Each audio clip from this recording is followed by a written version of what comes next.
I like to dedicate this to all of the Creator's righteous children. I have some food in my bag for you. Not that edible food, that food you eat. No, I have some food for thought. Since knowledge is infinite, it has infinitely fell on me. Hello, all those out in YouTube land. Assalamu alaikum and Ramadan Mubarak to all those celebrating Ramadan that started this morning. Now you might be asking, what is Ramadan? And if you watched my spirituality video, I talked a little bit about it in that video, so it'll probably pop up here. You can go check that out. But basically, Ramadan is a holiday that Muslims celebrate each year, and it's 1 month.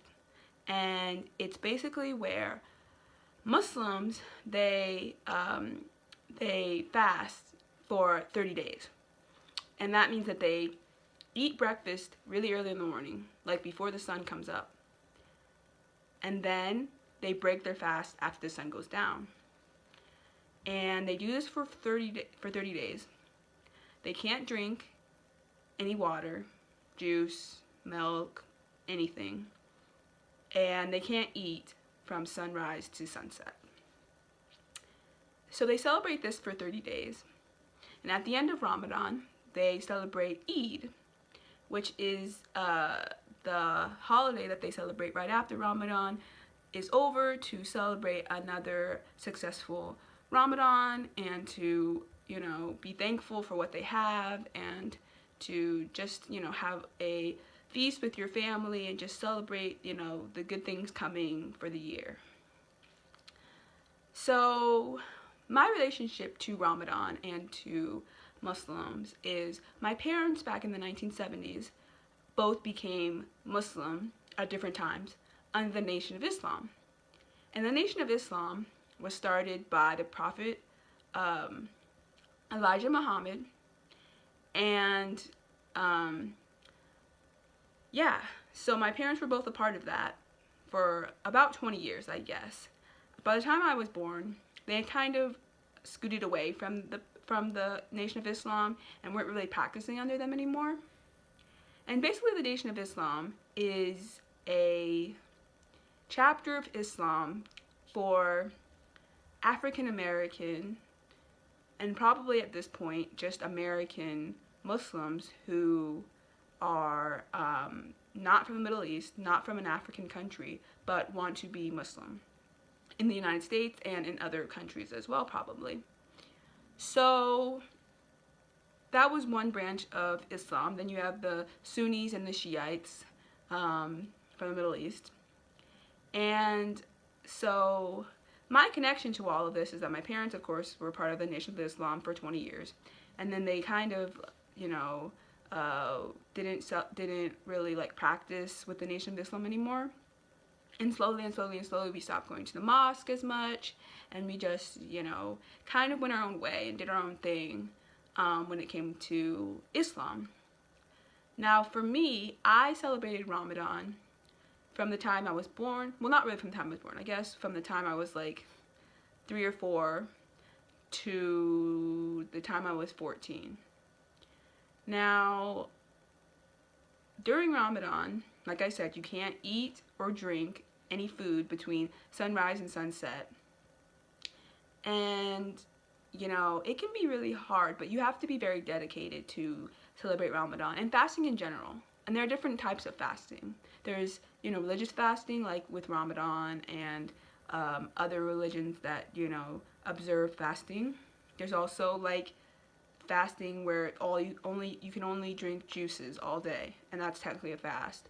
Or different kinds of fasting, And with fasting, especially when you're a little kid, you have to be super dedicated. It can be very hard. It can be very hard to fast, especially when you're going to school and you're seeing all your classmates eating lunch, and if there's a class party and you're really hungry, you have to be very dedicated and diligent to not break your fast, because it can be really hard. It can be really hard to just really want to, eat some popcorn with your class or go into the lunch line and go buy lunch. It can be really hard. but you know, so I hear it gets easier over time. By the time I was 14, I had kind of made the decision for myself not to participate in the fasting part of Ramadan anymore, because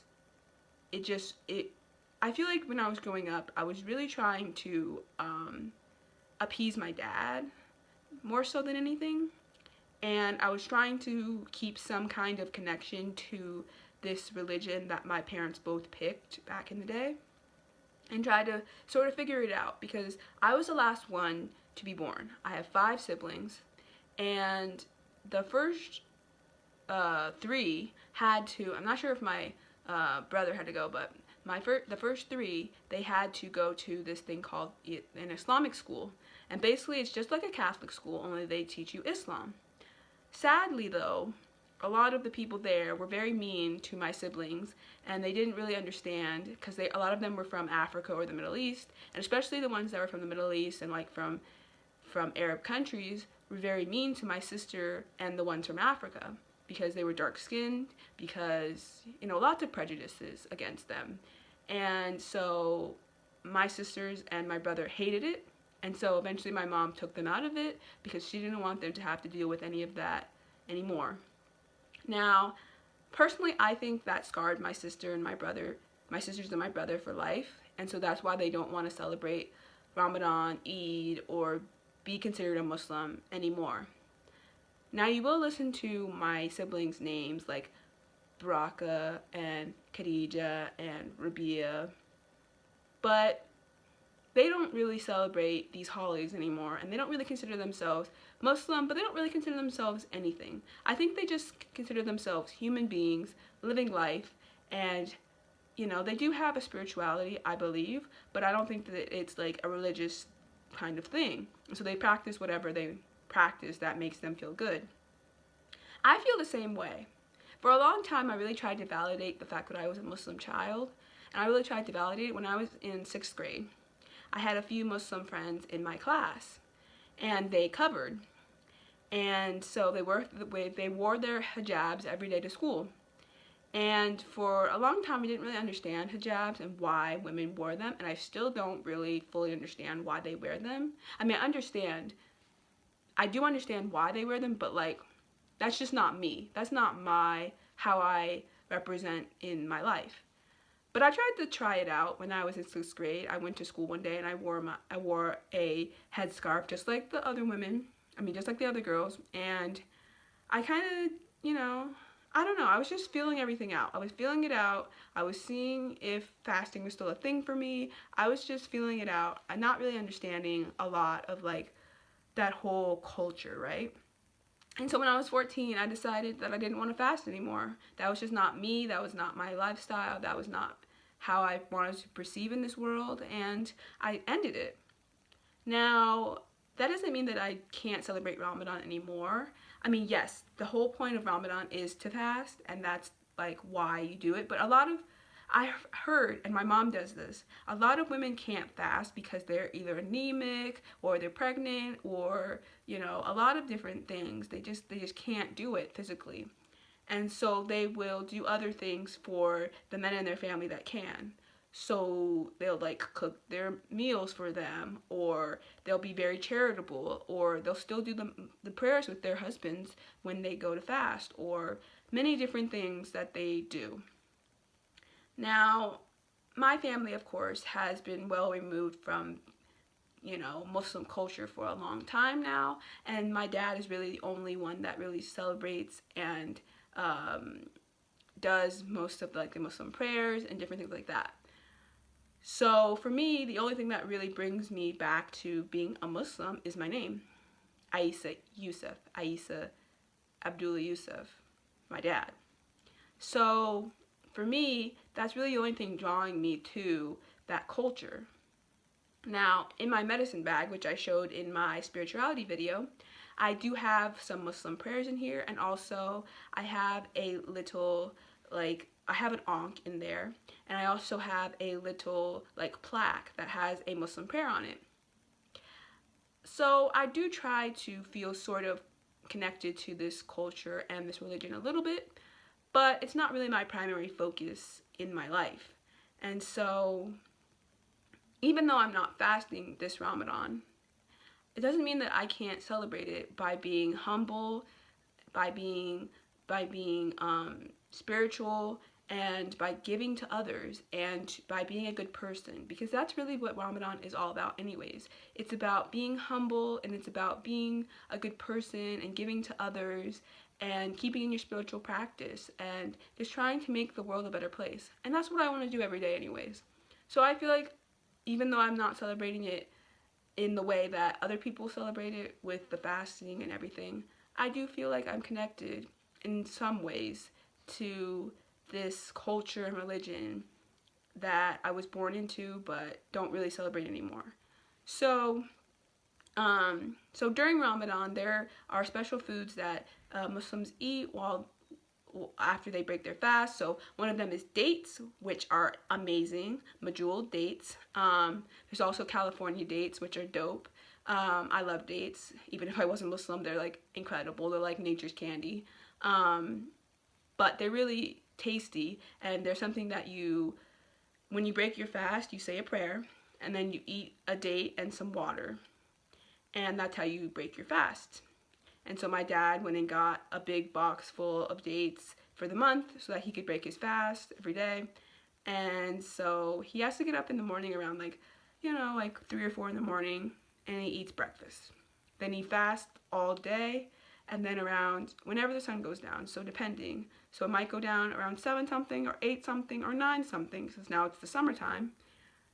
So he will fast until that time, then he will take a date, and then he will eat the date and drink some water after he says his prayer. And that's basically Ramadan in a nutshell. Now, there are Muslim prayers that people say during Ramadan and every day, and you're supposed to say them 5 times a day. And so basically you say one at different times during the day.